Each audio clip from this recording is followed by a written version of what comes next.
Hey kid, don't ever let them get inside your head. They'll tell you what to do in life instead of everything you know that you could get. Don't let them guide your life towards regret.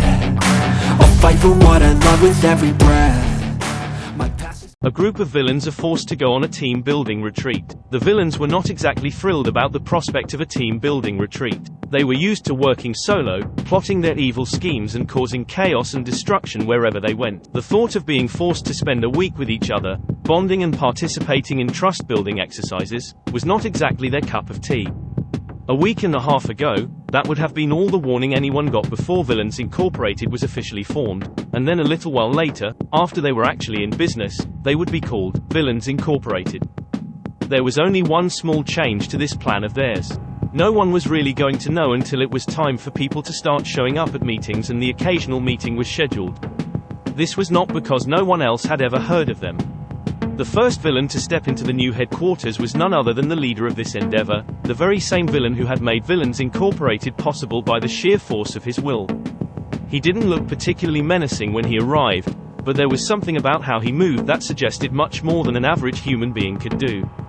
He looked like a man who could take you down with his bare hands if needed, and he probably did just that in his spare moments. The man himself was dressed as inconspicuously as possible, but nobody could miss those dark eyes or piercing stare.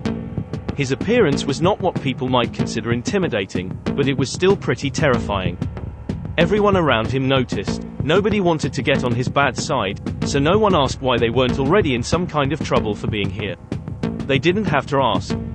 If there was ever a time for heroes to step out from behind their screens, now was it. His name was Kurogiri and he was not very happy that today was the day that the Heroes Society was planning to make its move. As the rest of the villains began to arrive at the headquarters, they couldn't help but feel a sense of unease as they noticed the lack of laughter and lightheartedness in the air. It was as if a cloud of doom had descended upon the building. Yup, that was when item number 1 on the meeting agenda was announced. Compulsory team building, with a side note, those who do not attend will be taken to the dungeon and forced to watch reruns of their defeat against their nemesis hero. But Kurogiri was not about to let the Heroes Society ruin their team-building retreat. He rallied the troops, reminding them that they were Villains Incorporated, and nothing could stop them from coming together as a team or they would face the torture of dungeon reruns. As the villains arrived at the team-building retreat, they were greeted with a schedule of activities that made them groan in unison.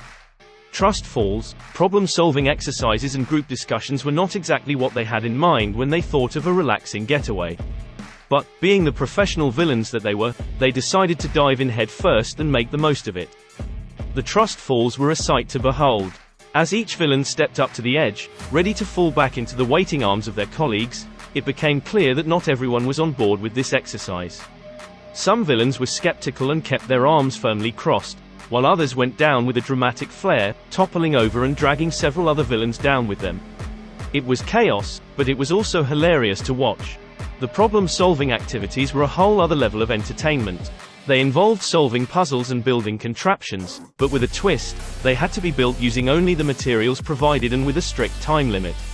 This led to some of the most ridiculous and explosive creations you could ever imagine. Villains were throwing pies, launching fireworks, and setting off chain reactions that had the retreat staff running for cover. It was a mess, but it was also a blast. The group discussions were where things got heated. The villains had all come from different backgrounds and had different evil plans, so it was no surprise that there were some disagreements. But instead of it turning into a full-blown fight, the discussions quickly devolved into friendly debates about who had the evilest plan, with each villain trying to one-up each other with their dastardly schemes. It was a hilarious display of villainous pride, and everyone was having a great time. All in all, the team-building retreat was a resounding success. The villains bonded, laughed, and even learned a thing or two about working together. Despite the challenges, the villains were able to bond over their shared love of villainy. They laughed, they cried, and they even sang a few verses of Hakuna Matata in unison. Just as they were about to break for lunch, there was a loud banging on the front door. The heroes had finally arrived to stop their evil team-building retreat. But the villains were not about to be defeated so easily.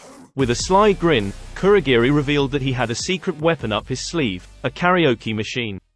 As the heroes burst into the room, ready for battle, the villains broke into a lively rendition of I Will Survive. The heroes were so taken aback by the sudden musical performance that they couldn't help but join in. Before they knew it, the room was filled with singing, dancing villains and heroes, putting aside their differences for just one moment to enjoy the joys of karaoke. And that was the day that Villains Incorporated became known as the greatest karaoke villains of all time.